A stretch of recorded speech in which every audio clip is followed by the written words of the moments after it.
Hey, everybody. Welcome out to our episode tonight. We're going to be talking about motorcycle trips and some tips from our perspective. We're going to have a guest on with us tonight, Gremlin, and we're going to hear some of his experiences as well as some of my experiences. And you can go ahead and post in the comments any questions that you have for each of us. We're going to go ahead and do a little intro clip, and then we'll get into it.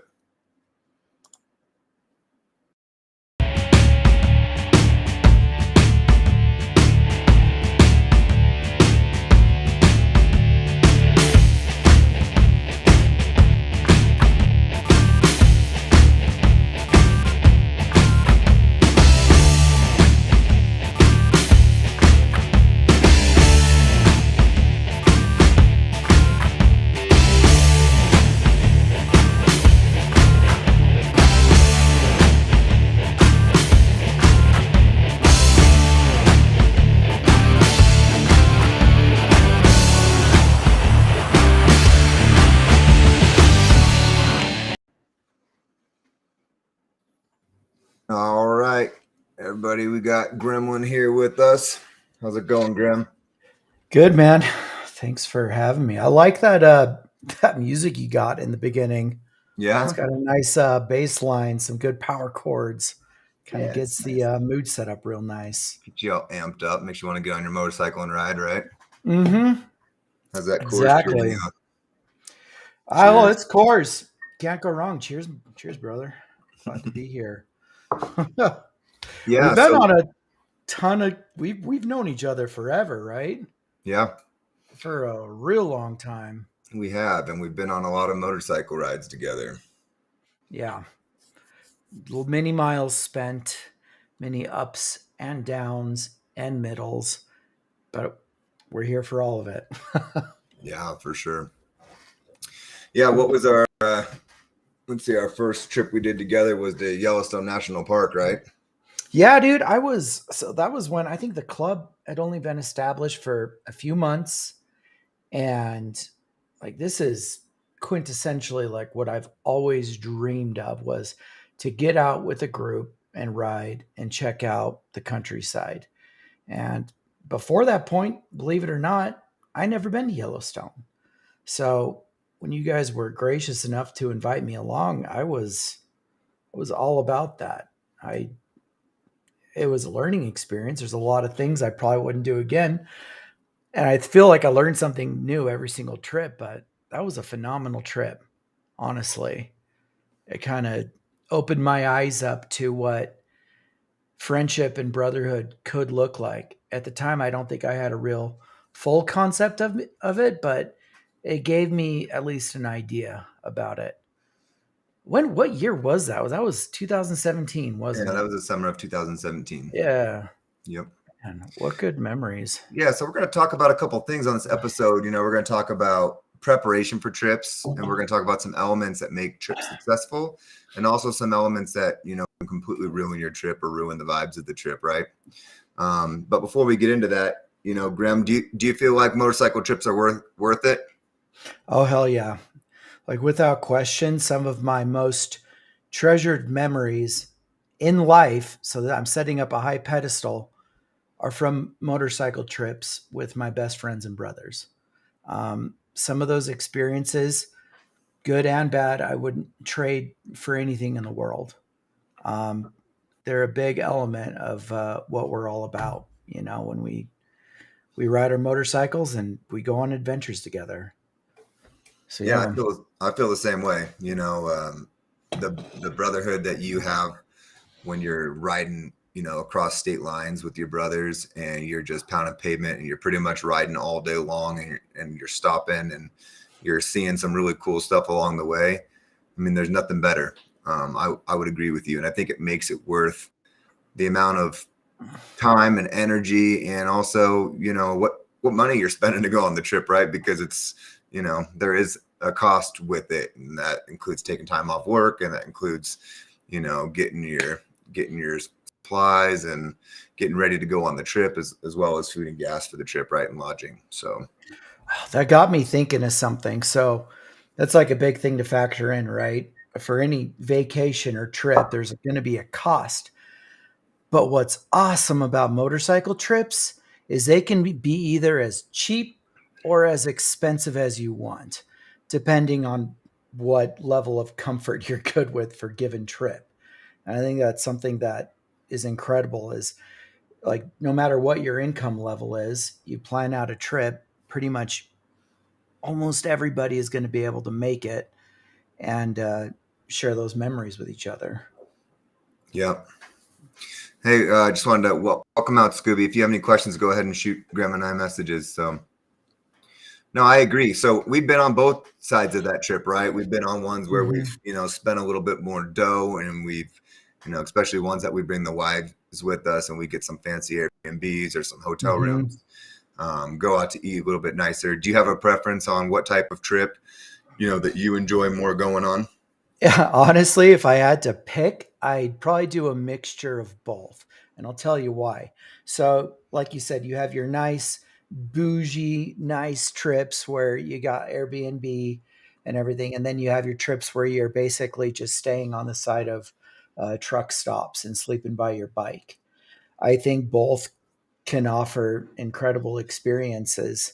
Um, I don't know, like it's wild. Like, I think when you're in an instance where you're just camping by your bike, there's a certain element of exposure, right? And it's just you and the elements and your brothers and your bike. And there's something almost visceral about that. I don't know, something primal about that. And you're able to pull things out of people that you might not if all the comforts are in place. You know what I mean? I don't Yeah, know. it's like a stress test for your brothers, right? And Yeah, yourself. yeah, Is like you see where people's breaking points are, right? You see 100%. when people are going to get a little ugly, when they're going to get a little nasty with you. Is it's easy to, um, I guess, be the best brother you can be when you're only seeing them a couple times a week or something. But when you're with them nonstop, for the duration of 5 days or however long your trip is, I mean, you see the good, bad, and the ugly with them, right?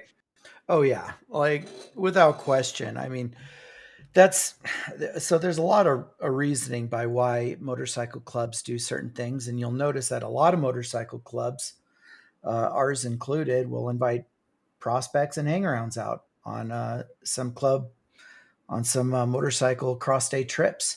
And a big reason for that is you get to really peel off the layers because you can put on a mask. Anybody can put on a mask and play a part, but you really find out who a man really is after 600 miles in the hot sun, little to no breaks. You start seeing what they're all about real quick. So I love it for that. And for people that are able to kind of step up to that role. And we'll talk about more what that looks like, but it's incredible. Yeah, Um, for sure. yeah, So I don't know about you, but like I'm procrastinate prepping for trips a little bit myself. I probably need to do better about that as far as the prep work goes. But let's talk about club trips from your perspective, and I'll kind of add to it.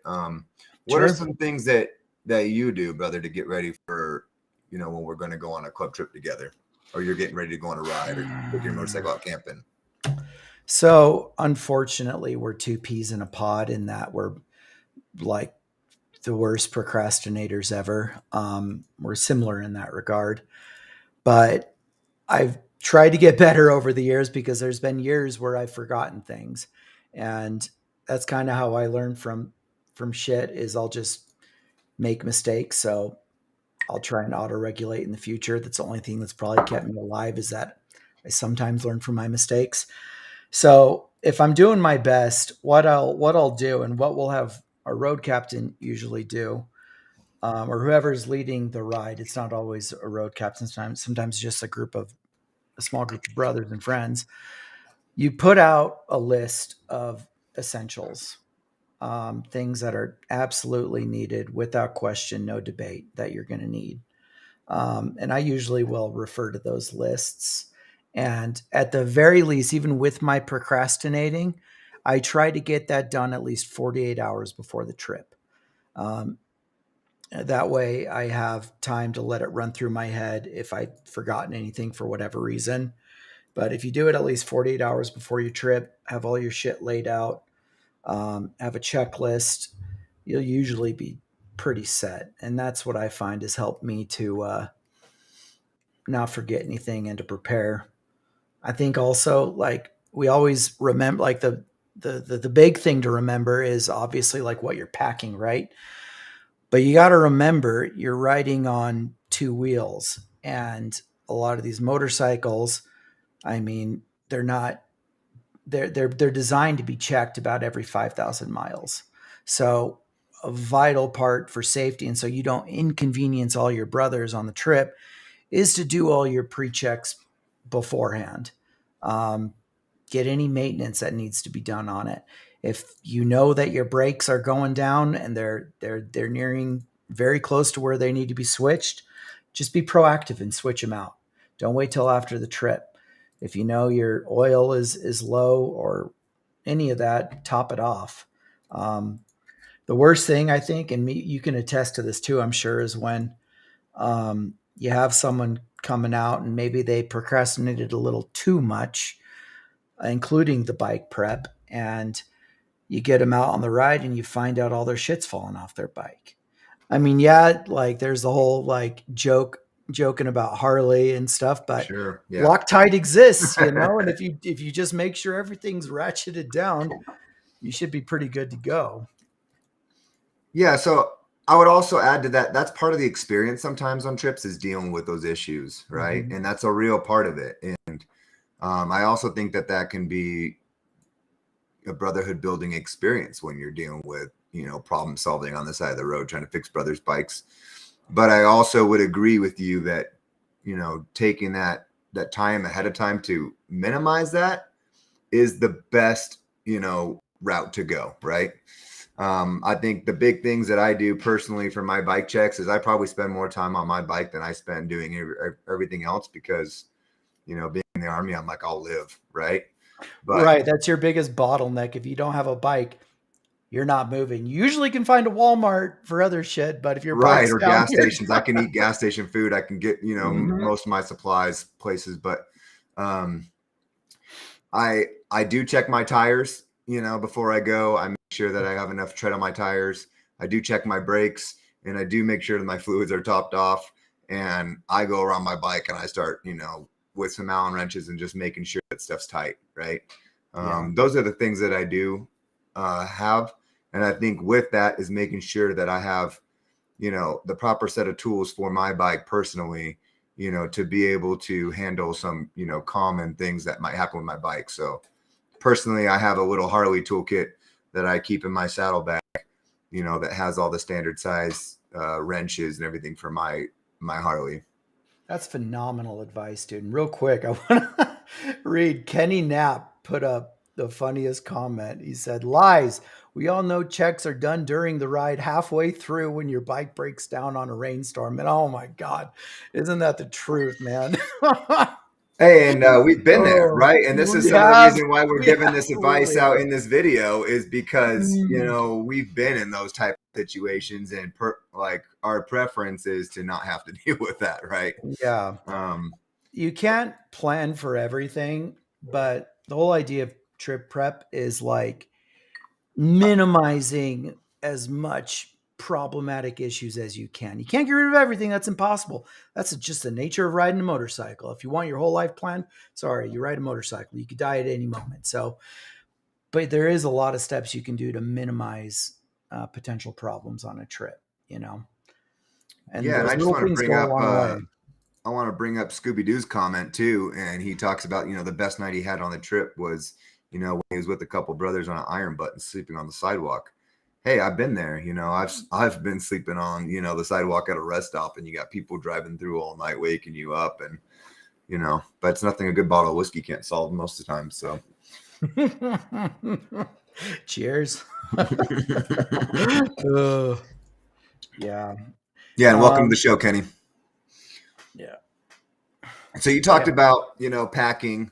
We talked a little bit about bike maintenance. I talked about I make sure that I bring a toolkit for specifically for my bike. What are some things that you make sure that are essentials for you when you pack? Um, real quick to echo, I'll answer that, but to echo the thing about the tool kit. So, in my opinion, everyone who owns a motorcycle should understand at least how to do basic bare minimum maintenance. And if you don't know what that looks like, we're in the age of the internet. You could find anything and everything on there that'll break down exactly what you need for your bike, its year. You can find forums. Hell, I've seen it where you could find traveling tool kits that are literally designed for your bike. Yeah. So you have everything you need in a little roll up, and you're good to go. If you don't know how any of it works, ask a friend, ask a brother. Reach out to other people in the motorcycle community. Watch some YouTube videos, man. They're just such a wealth of knowledge that there's really no real excuse to not at least have a couple of basics uh, inside of your holster of information. To answer your other question, what are some other things I do to help prepare, or let me Yeah. make What sure are I some answer things that that right. are essentials that you pack? Yeah, so specific examples. Um, I'll bring water. Hydration's huge, especially if you're riding through the desert. And I know for a lot of people, it's something that's hounded into a lot of us that maybe grew up in scouting. I know there's folks watching who were in the military. They always emphasize hydration, but it's no joke. When you're out in like dry heat, for example, um, you get dehydrated super quick and you dry up super quick. And like heat exhaustion is not too far of a stretch. It's always preventative, making sure you have enough water before the fact. I usually bring a couple of snacks. Everybody packs a little different as far as essentials goes. Essentials might mean something to different people, but I feel like largely with motorcycle traveling, where you're doing more than just one night, um, will depend on how much luggage you have. I like to go light as possible, no matter what kind of trip. And it's the same idea when I'm backpacking. Um, Less is more sometimes. Your like weight is such a massive factor on a motorcycle, um, where if you have like a ton of extra weight, you're gonna feel it. Your those super world famous twisties that you're riding through, well, guess what? You're going to have to really tone it down a lot because your bike's overpacked. So, whatever you can do to kind of go less, here's what I honestly do. I bring one pair of pants. That's it. I will bring, I have, and that same pair of pants is what I'm wearing. And then obviously the shirt on my back. Um, Things that I will pack extra of are like your underwear and your socks. I like to have a fresh pair of those every day because there's some days where you don't know if you're going to get to a shower, and the worst thing in the world is riding with horrific swass, if you will. It just irritates and it's no fun at all. So I bring extra pairs of those. Um, I have a backpacking sleeping bag that I'll bring that packs like super ultra small. Same thing with my pad. Um, I usually will pack a tent. That's a backpacking tent as well.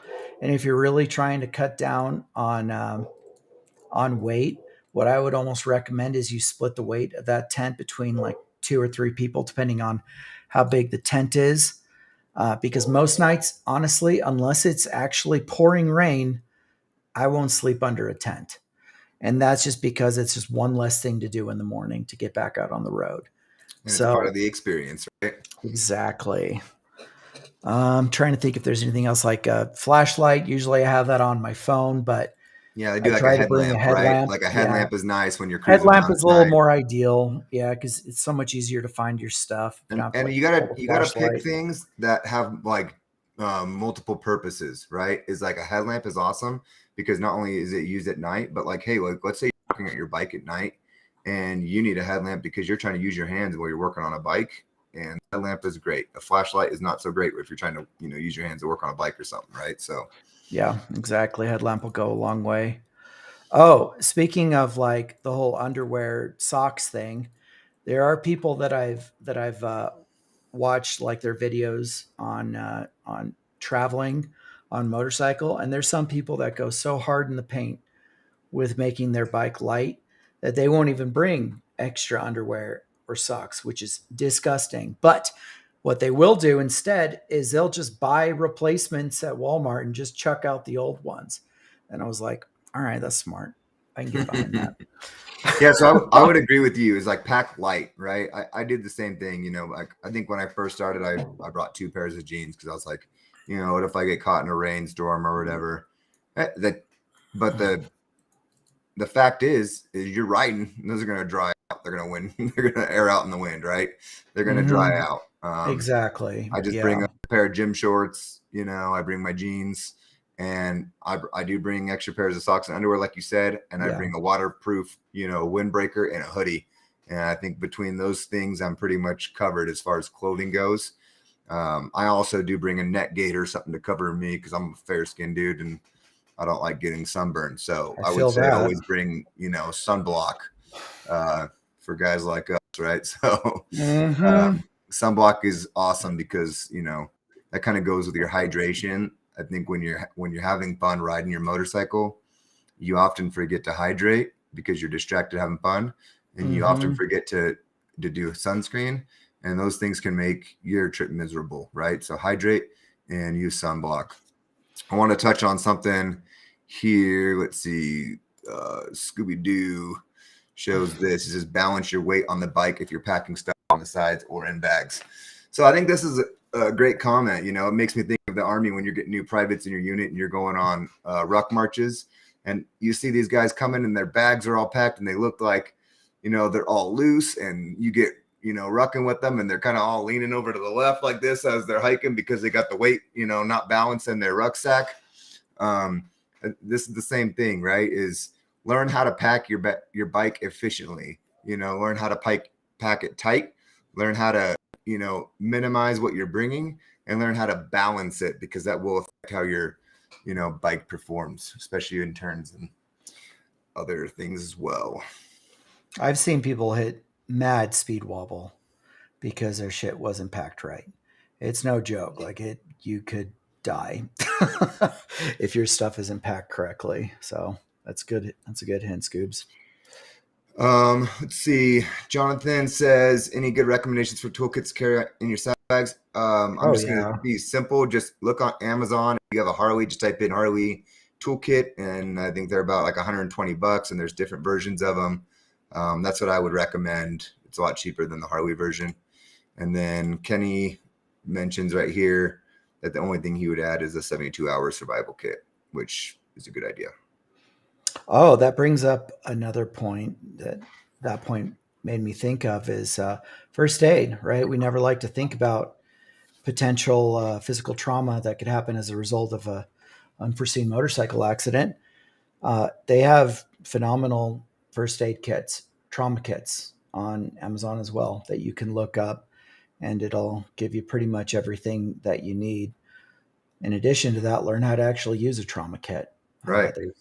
We got our group into a local class done by the fire department for dealing with trauma, particularly trauma relating to motorcycle accidents. What are most common sorts of things? It's one thing to have the tools, but you really want to know, how to use them. Worst case scenario. So that's a Yeah. really good thing to add to your packing kit as well. In general, to be honest, if you can, um, just help, especially if you're riding with people. Just be that guy to bring an extra layer of safety. Right. I mean, I carry one in my saddlebags too. So, Hell yeah. um, so we talked about prep work on maintenance for our motorcycles, things that we're packing on our bikes. What about the prep work it takes in, planning the trip? This is, I think it's an ongoing conversation with this because we're always finding ways to improve. I never want to get to the point in our group where we think we know it all because we come back learning something new from every trip. So, a couple things that I've learned that does help is understanding who is going on your trip, um, because that will drastically change how you plan for it. For instance, is it just you and the brothers, or is it brothers and wives as well? Because I know there's some wives that are metal and they can rough it and they're, pretty much GI Jane, but a lot of wives don't, they think of a good time, they don't want to sleep on the side of a motorcycle on a truck stop. So planning accordingly for who your group is huge, and doing it well in advance. Um, Especially like, so there's some places where if you don't plan well enough in advance, you're going to struggle finding spots to camp, or it's going to be a little more inconvenient. Um, and again, like, is your trip going to be more of like location base, or is it more just cut right through? Doesn't matter where we sleep. Like, just figuring those things out and then planning it out in advance. Depending how big your group is, you can really have a situation where there's too many cooks in the kitchen. If you're trying to collaborate with 15, 20 other people, I promise you won't make any progress. Get one person to a subcommittee of like a couple people to plan everything out and figure out all the details. It'll just be way more streamlined. If there's reservations, you do all of that well in advance, especially Sturgis. If you're doing the Airbnb thing there, it fills up really quick over there. Um, and just talking in advance, like for us, we'll start talking about trips sometimes up to a year before going on said trip. And it's just something you always want to have on your mind. Um, trying to think what else is helpful.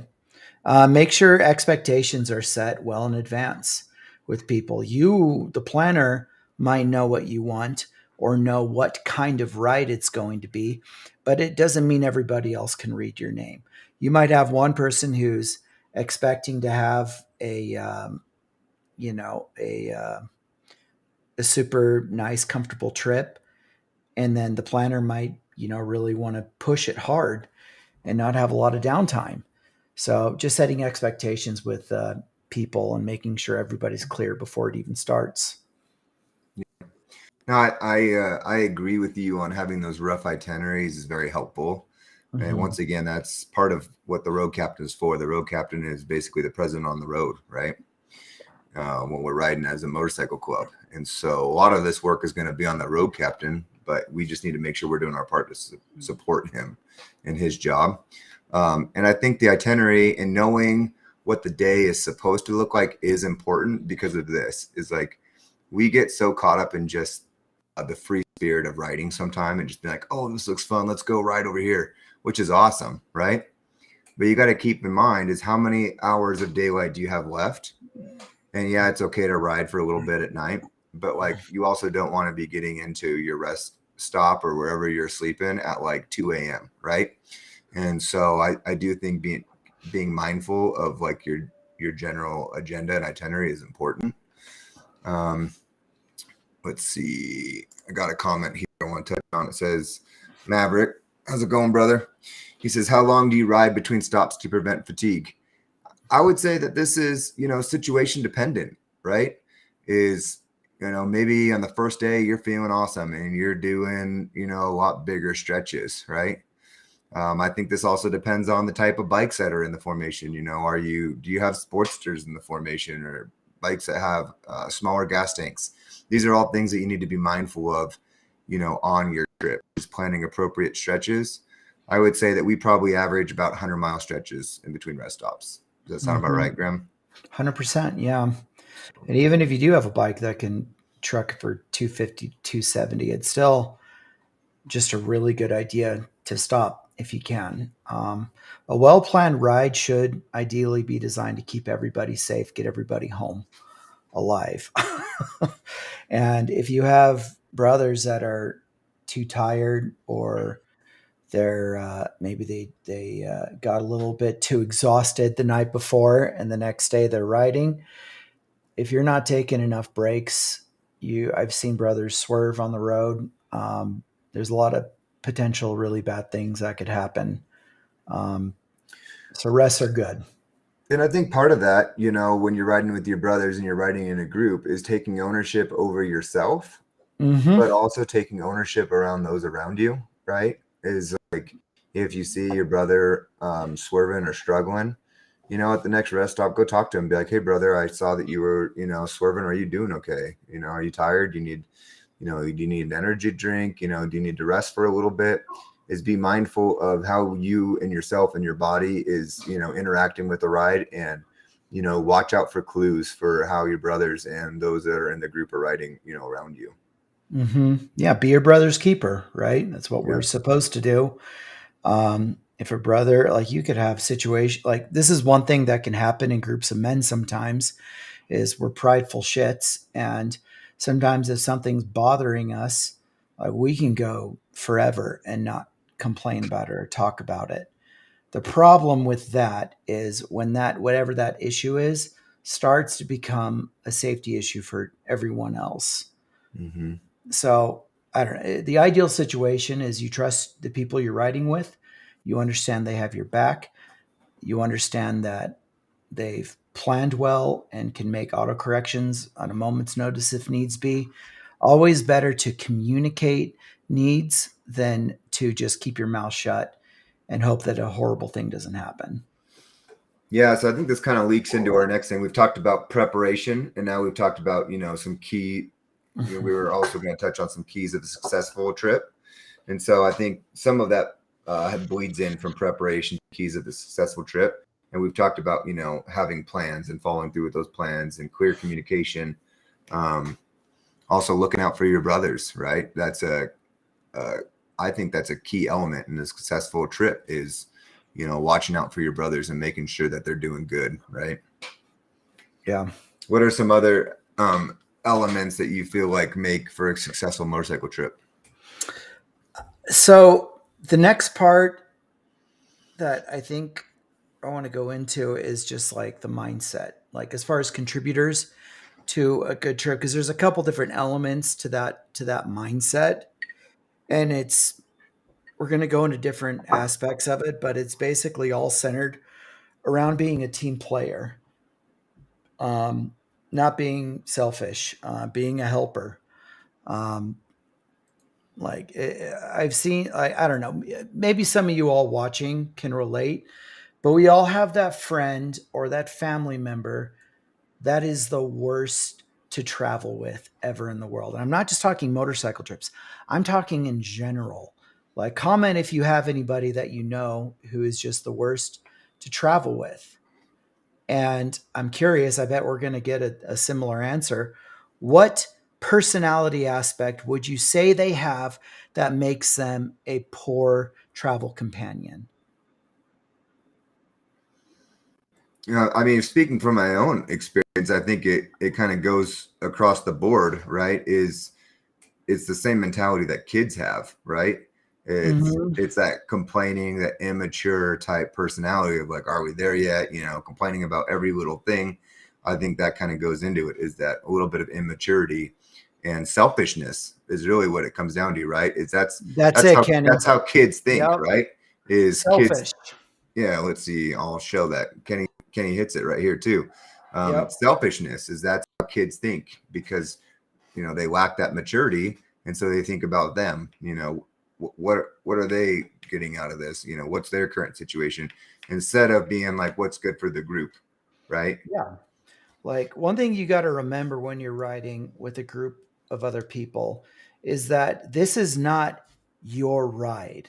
This is the group's ride. And I've seen this mentality absolutely like almost wreck certain trips because all of a sudden everything's about them. And you have this like middle aged man acting like a goddamn toddler. And that can be such a stressful element. And what I've learned on those trips is when you have someone who's extremely selfish, um, making everything about them, not communicating their needs, holding resentments, is that has a bleed out effect. Um, and it's very hard, especially as someone like you might be in leadership. It is very hard to keep things positive and in a positive mindset if that negativity is getting bled out all over the trip. It's really hard to kind of come back from that. Um, and I don't know, like there's so many things that can make a trip go well, trip go bad, but definitely negativity, negative attitude, lack of positivity will absolutely destroy a trip quicker than anything. Yeah. So what do you think about what Lance says here? He says always running behind, always being the last person ready to go, always having everyone waiting on them. Okay, that's something. Okay, so I'm glad he brought that up. So there's so many things that we think about. You and I have talked about ad nauseum, like endlessly. And that is an issue. I've seen it every trip without fail. There's always at least one person. Sometimes it's the same person, but there's always at least one person that is kind of lagging behind. Now, in that situation, it's very easy to get super pissy at that person. It's I mean, I've done it myself. I have too. Right? Yeah, I have too. So, and this is where like prepping in advance can totally save things, because I don't know. When I get pissed at something, I sometimes hang on to it way longer than I should, and I'll let it go. But what if you didn't have to? What if we had systems in place to make it so it wasn't a problem? Well, a lot of group rides have systems set up where you have a road captain and you have tail gunners, right? It's their responsibility to make sure that people are in gear. That means, in response to what you said, Lance, what do you do? Like, or your comment about just that frustrating element, people lagging, you set your road captain tail gunners in place to basically set an expectation with them. It doesn't mean you bully that person. You might actually slow them down more if you start bullying them. And I'm never an advocate for bullying, but you basically have one of those people watch and pay close attention. If you see on the trip that someone is consistently lagging behind, you privately, not publicly, this is huge. You don't publicly call someone out because it'll kill the mood of a trip as well. You publicly talk to them about, how can I help you get set up quicker? Here's a recommendation I have. I notice that you're always the last person to use the restroom or get snacks. How about you get in there first? Or we'll set it up so you're first one gassing up. Like, there's a lot of things you can do to where you'll never have to worry about said slow person, and everybody else in the group trusts that road captain and tail gunners are doing their job, so they're not going to get super stressed about it. And it just makes for a more it just makes so the trip flows better. So in your opinion, is that something that any brother can do to, approach another brother about that? Does that need to be done by a specific individual? So again, expectations are huge. I think if people before going on a trip understand the roles and responsibilities for, different things on the trip, I think it'll be received far better. And again, we talked about earlier, like having too many cooks in the kitchen. This one brother isn't going to want to hear how he's fucking up by like 5 different brothers. It's not going to be a good time for him. He's going to get pissed. Everybody's going to get pissed, and it's no good. Make sure you have a set person who is, everybody understands, is assigned to make sure things are moving at stops. And I found that tends to be the best way to hook it up and get people moving with that particular situation. Yeah. So Kyle says never leave that slow person behind. I think that once again, this goes with proper communication in the group, right? Is, we use comms, we use Cardos to communicate with each other. And I think just getting that, thumbs up from the tail gunners to the road captain saying, hey, yeah, everyone is ready. We've had instances on several trips where, we've had an individual or multiple individuals left behind right at a stop. I remember one incident when I was in Yosemite and I was a tail gunner, and I ended up staying back, as a tail with somebody who wasn't quite ready yet. Actually, they were still in the bathroom. The group left, right? And it kind of sucked because I was separated from the group for a lot of the day after that. So I would say, yeah, never leave that slow person behind. My caveat to that is, if you are that slow person, kind of like what Gremlin said, then you need to do your responsibility to make sure you're not the last one. In my opinion, one person should not ever always be that last person ready, right? If you're the last person ready every once in a while, that's okay. Like we all have stuff that holds us up sometimes, right? Sometimes I got to call my wife, or, sometimes we all have something that, is going to slow us up here and there. But don't be that guy every time, right? Either you need to figure out what's slowing you down and fix it, or you just need to, stop being so lackadaisical at stops and make sure that you're hustling out your stuff, because so is everybody else, right? And if they're all ready and you're not, then that's, problematic, if that's a Sure. constant thing. Well, and that's where it comes into, like, again, like I said, it's kind of a broad subject, but mindset. We want to have a team mindset when we're on a trip, meaning that we're very aware of how our actions affect other people, and how we speak, and how quickly we prepare for writing, just all of it. And so I think if you have that right mindset, you will be the ultimate traveling companion, and people will love traveling with you. Yeah, I think Kenny brings up a good point. You talked about making corrections with people in private. And Kenny talks about here, yeah, make sure you do it in private, because they might, be struggling because they're not in okay mindset. And so if you expose that in the public, then it could just, make it go nuclear. Dude, 100%. And I know a lot of people in this chat can relate, but motorcycles, my therapy. That means when I'm riding, there's mindfulness happening. I'm working through some shit a lot of the time. And that means sometimes I'm like, everything might not be firing as quick. So never just be a dick to be a dick, because you never know what's going on in someone's head. Private conversations with stuff like that go far better. And we speak to this as people who have made mistakes. We we've blazed a lot of trails, at least within the context of our own group. There's a lot of things we had to learn the hard way. And so that's why, I'm glad you invited me over here, Shots, because this is such a good opportunity for us to sit down and, talk about stuff we could do better, because there's a lot. Yeah. I agree with you. And, I think one of those big things that we've talked about, once again, is, and I fall victim of this too, is just be positive, right? Especially after you've been riding all day long. Sometimes, it's been hot outside. It's been a long day.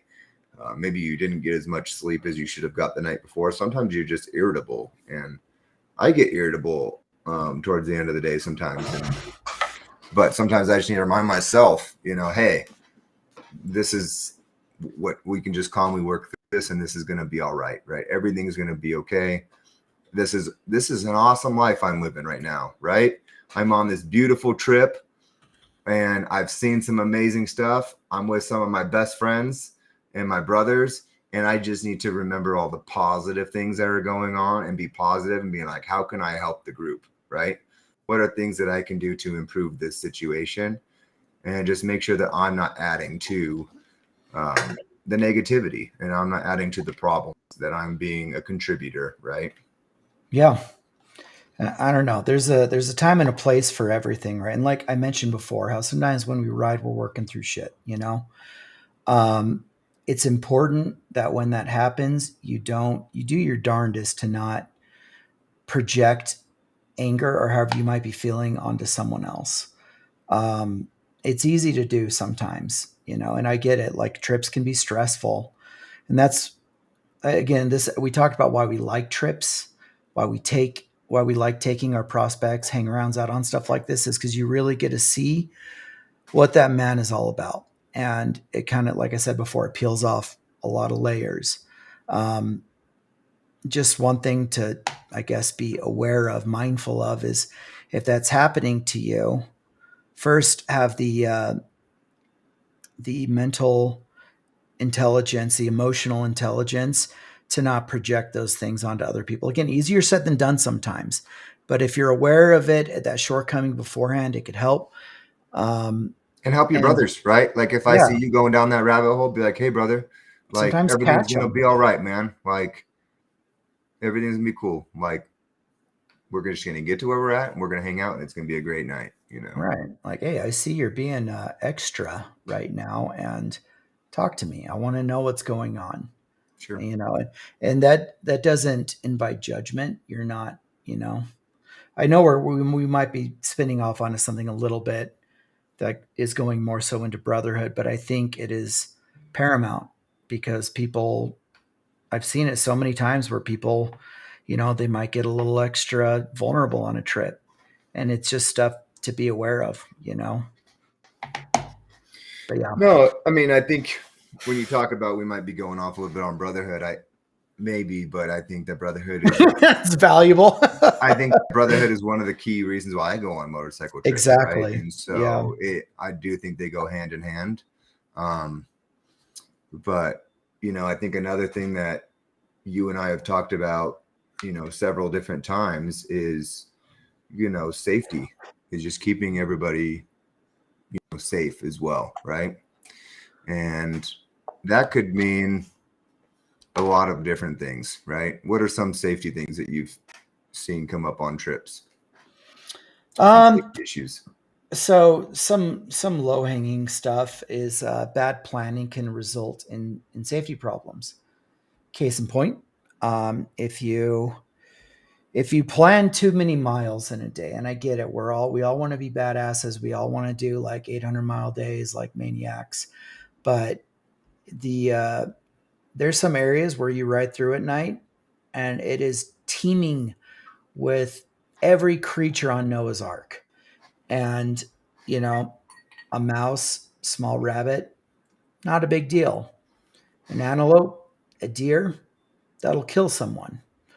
And like I said, you can't eliminate all threats on the road, but planning your ride in a way that prevents you from riding at night is like a huge way to prevent a lot of senseless issues that can happen.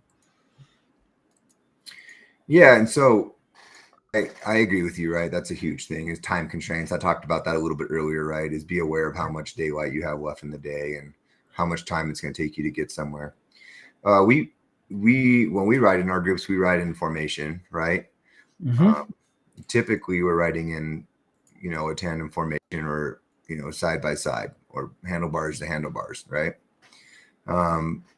We do change our formations depending on the situation, right? If we're going to go through a mountain pass or we're going to go through a canyon, then we usually change the stagger. If the road's narrower and a lot of curvies, then we'll change the single file, right? Mm-hmm. So I think being aware of your situation and adapting to change your riding style of the group in that situation to keep everybody safe, I think is important. And also, if you're riding in a group of 2 or 3, right, are you going to ride the same way that you're riding in a group of 20? Hell no. Okay, so I think that this is important, right? Is like the speed changes, right? Sometimes the tightness of the interval changes a little bit. So I think that those are all key factors, to keep in mind. And the road captain or the people up front it's not about, being selfish. It's about keeping everybody safe. Right. And so you as a road captain, you're not out on your own personal joyride, right? You're leading the group. Yeah. And I think that's an important mindset to keep, in mind when you're on road trips like this. Yeah. It's about the marathon, not about the sprint, right? Yeah, you're doing the long haul, and the biggest goal, most important thing is bringing back everybody home safe. So if there is an element in planning or in, whoever might be leading the ride that is causing safety issues, that needs to be considered. How are you riding? What's that term that they always say? Like, ride for the conditions you're in. Like, you're constant. Like, this is something we all know as riding motorcycles. Is we're constantly adjusting how we're riding depending on the conditions, time of year, temperature, weather. There's a lot that can change how you might ride. Number of people, like you said, is a big one. I might ride a little bit more spirited with a smaller group of people. With a big group, you want to ride at a steady, safe rate. Obviously, you don't want to go slow. You want to go the speed limit, but you want to be going at a steady rate. And that can help a lot. And same things for like general writing tips too, right? Like making sure everybody understands hand signals. And there might be some hand signals that are used on a long road trip that you might not use on like a weekday ride, um, being aware of where people's gas is at. Like a lot of this stuff is just helpful for knowing for general safety. Yeah, and so on the trips that we've been on, has everything always gone according to plan? No, no, and that's something to factor in for sure. You have to actually almost plan on things going bad, or at least be ready for the possibility, because more often than not, they do. And you need to be ready for that. And I get it. Like, as someone, who might be a bystander to said thing going wrong, it could be frustrating, because you took off X amount of time and here we are having to stop at the side of the road, and that could be frustrating. But I think everybody needs to leave room for their mental bandwidth, a little space in the tank for things to go wrong, and being ready and willing to cope with that when it happens. Yeah, it's just adapting, right? I mean, I think that ability to adapt is a huge deal, right? Anything that Yeah, can we go did take wrong time will off. go wrong.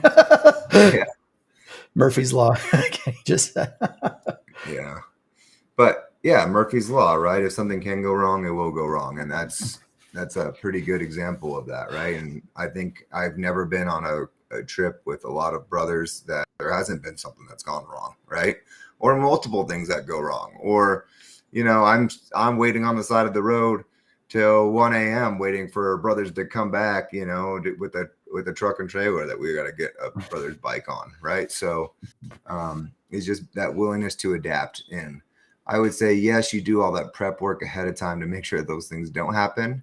But if they do happen, it's not the end of the world, and it's a growing experience, right? It's all about your outlook and how you look at it.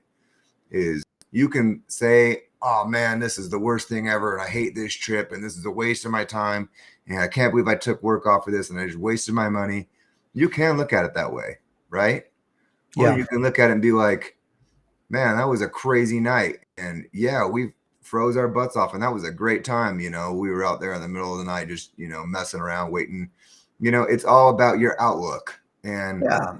I There, would say, for me, it's about building memories, right? These are memories that are going to last me a lifetime, and building brotherhood with these individuals. Everything's not going to go perfect, and you can have good memories from bad things that happen. yeah, and honestly, I love those types of personalities that can make a bad situation livable. Like you said, Mav, that you can be an absolute asset to your group if you can maintain the right sort of headspace, mindset in a stressful situation. Because, like I said, it's so easy to sit here now. We're comfortable. We're sipping on beers and whiskey and to talk about this stuff in theory. But you get out there, a long day, you're exhausted. Maybe there's a couple little things that you've noticed that have gone wrong and they just build up as the trip goes on. Mm-hmm. It's so easy to let that just burn you out. And if you can be that guy that just can laugh something off, stay focused, help a brother out, invaluable on a trip. Yeah, and think about how you can do that for what value that's giving to your brothers too, right? Mm-hmm. And I would say that would be one of my pieces of advice for everybody is look for opportunities to make memories, right? Whatever they are, Um, sometimes it's going to awesome landmarks that maybe are just like 25 miles out of your normal way, and it's something that you've never seen before. Go make the time to go do cool stuff, and go do fun stuff with your brothers, whatever it is. Make memories, and you can make memories in the good things. You can make memories in the places that you go. You can make memories amongst problems that just end up in your path, right? I think Ratchet mentioned earlier about how he hit a cow. He's never going to forget that, right? And so, and I hope that that memory wasn't a horrible memory for him. It was a horrible thing that happened, right? It could have been way worse, But it right? could have been way worse. And now we can look back on it and joke about it and laugh about it, right? And it's a memory we all share. Right. And it's something we're able to learn from. Like those situations, you got to, it's easy to be negative about trips ruined, but we were lucky. We were able to learn from that and be better, so helpful. Yeah, I mean, Kenny says it right here, right? Most bad situation will be a story for you and your brothers to laugh about over a beer later. 100%. And, Mhm. a lot of us, sometimes that's how you get your nickname as a prospect, right? Is shitty stuff that's happened to you on the road, right? Or funny stuff that's happened to you on the road. And it's all about, the memories. In my opinion, is like, it's Yeah. all about getting to know your brothers better. It's all about the memories for me on trips. And Yeah. you're never going to experience anything like it. So on Lance's most recent comment, if you want to pop that up there. So as far as a lesson learned goes, I find that the more strict your trip is, the more you're setting yourself up for failure, right? And we all have those types of personalities. Like, you might have a parent or you might have a buddy you've been on a trip with before, where everything has to be scheduled. We have to be here at this time for this thing, for this activity, and there's no room to move. I highly recommend setting up a loose itinerary. Like, here are some big bullet points that we would like to hit, but kind of the mindset I've done and that's helped me is I look at a trip as like big one long continuous thing. Like, so long as I'm with my brothers, my best friends, I'm having a good time. I don't care where that's at. I'm going to make the best of it. And like you said, looking for opportunities for maybe a little bit of impulsivity. Like, you're riding through a hot desert, riding through some mountains, there's a lake. God damn it, jump in that lake.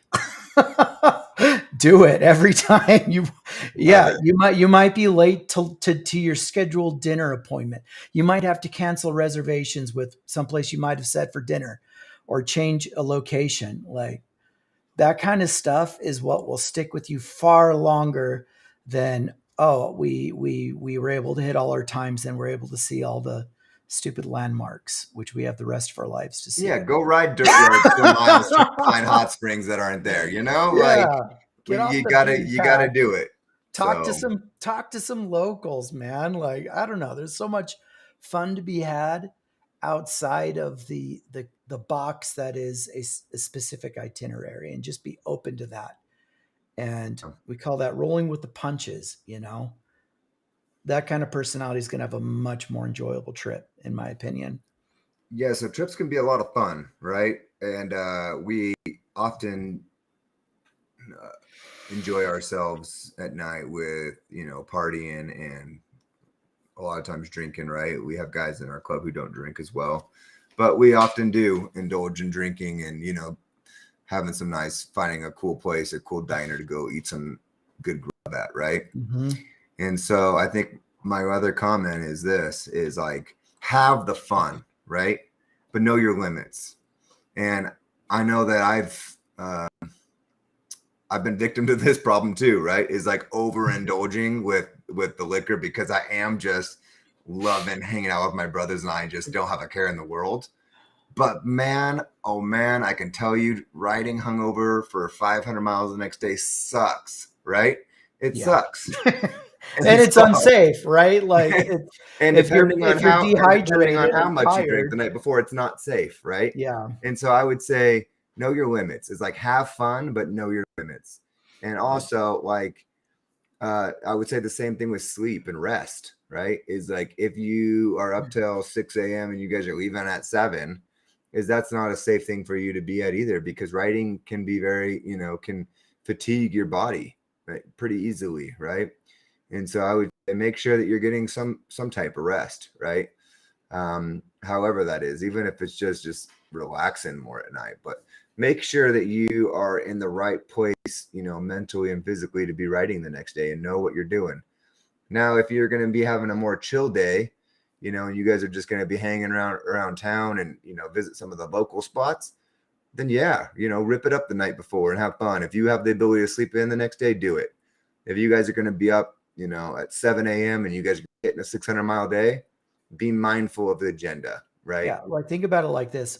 Best case scenario, you are without question going to be dehydrated and exhausted. That by itself, and there's some people that just hold on to booze in their system for way too long. That's a whole other issue and why it's important to know your limits. But best case scenario, let's say it all goes through your system. You're going to be dehydrated, you're going to be exhausted, and that makes you a risk for everyone else around you. Um, but yeah, I mean, again, like we've learned this too. We used to have stricter schedules, but we've learned over time that you set up a loose itinerary. Um, but that can have its cons, and I'll explain one of which. And there's one major element to a loose itinerary being a con, and that is failure in real-time communication on a trip. So yeah, if things are more in the moment, it's important to communicate with people around you about that, like what plans are. And again, making sure that people have the right mindset beforehand, and that will make all the difference. It's sometimes unavoidable. Sometimes there can be miscommunication on a trip, and you'll have to auto regulate that and adjust and fix. But the more preventative work you can do with communication, the better. Yeah, so I 100% agree, Graham. I loved having this conversation with you and this time to reminisce on some of our trips and our lessons learned. I think we'll take a couple more comments and we'll start wrapping this up. And Deal. we got one comment from Mav, and he says, Graham and Shots, what have been your absolute most epic trip and why? It's so hard to answer. There's moments from every trip that I could probably pick something out. Even trips that might have had some negative aspects or some hard lessons had to be learned, I can still pick things from those trips that were just incredible. Um, I don't know. Some of my fondest memories are like the impulsive ones. And also, like, there's something about just being completely exhausted. And I know some of you guys who've been backpacking with friends can relate to this as well. When you're just completely exhausted and, you're able to connect with your brothers in a way that I feel like you can't replicate on a day to day with the hustle bustle of life.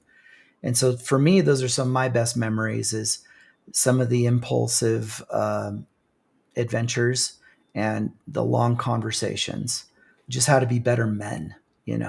That's where I've gained value. Dream trips for the future.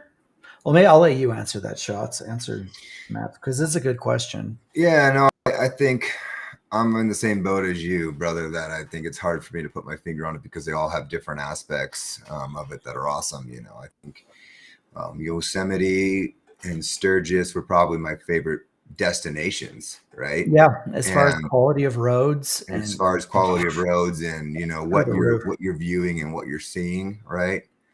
But when we went on trips like the Four Corners, and it was just like a straight up solid brotherhood trip where it's just Yeah. like it's solid. You're pounding pavement every day. You're spending a lot of time together as brothers, and I love that aspect of it too.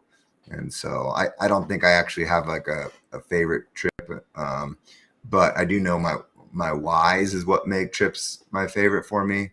And I think that is going to cool new places I've never been before, and I think that is having awesome experiences with my brothers. Yeah, as far as trips to the future, either the northeast or the west east, the west coast is definitely something I want to hit. Like the northwest coastline, particularly, would be a ton of fun to explore. Yeah, that's what Kenny says, right? The northeast coast or Oregon northeast coast. East I think Coast kind of going down into me. California would be nice too. Yeah, I've always wanted to ride through like the Northeast too, like Maine, Vermont, like check out, see what like ride into Canada maybe. I don't know. They're like I forget sometimes that we're bordering other countries, and maybe there's exploration to be had like riding up through Glacier into Banff, or Yeah. there's just so much. There's just so much. Like we're really fortunate. There's so much incredible landscape and roads and history to be explored. And there's nothing better than doing it with your brothers. I agree. Lance says the redwoods. We rode through some redwoods when we were at Yosemite. That was gorgeous. There's some redwoods up in Northern California and Oregon I'd love to ride through someday if I'm that lucky. Mm-hmm. I would say my dream trip is to fly over across the ocean and, I don't care what bike I'm renting, but just go through Scotland and England. Hell yeah.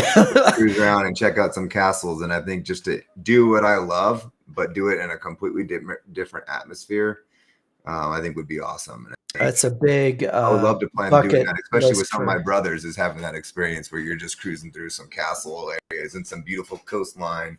right. Something Stay at hostels at night, hit up the local pubs. I mean, I think cheer some that'd be locals. incredible. Yeah, How dude. about that? It'd be fun. So, all right, brother. Do you have any final comments for us, Graham? No, I just want to say I've gained a lot of value in this conversation. I think it's been good. It's been fun to reflect, because you and I have shared so many memories together, and it's fun to talk about, mistakes and things that were successful. And we're not claiming we're the masters of how to do trips or big trips, but I'll tell you this, we've gotten way better since 2017, and we will continue to get better. And I look forward to spending more trips with you, brother. Yes, and all of our brothers. And I think I've mentioned this in one of the other videos too, but I think this is one of the things that motivates me to go on, future trips, and is we're always constantly having new brothers, right? Mm-hmm. And I've had a lot of those experiences with you, and I love having those experiences with you, right? And I'm Sure. looking forward to a ton of experiences with you in the future. But also, we have a lot of new brothers too. And I think, you talked about earlier is you learn a lot about somebody from these trips. And I think that's one of the things that I look forward to in going on these trips is, getting to know these brothers in a different perspective, and, get to peel those, onion layers off of them, like you were kind of talking about, and really kind of get to the heart and soul what, some of these new brothers are about. So. Hell yeah, absolutely, man. There's so much to be gained on these with new people. Cool. Hey, well, we appreciate everybody for watching the show, and thank you very much for your comments. I think you guys all had some very insightful comments, and Gremlin and I are both in agreement. So we're looking forward to our next trip, and we hope that you all can make it out, and it's going to be awesome. So. Hell yeah, guys. Have a good one. Thanks for joining the discussion. Yep.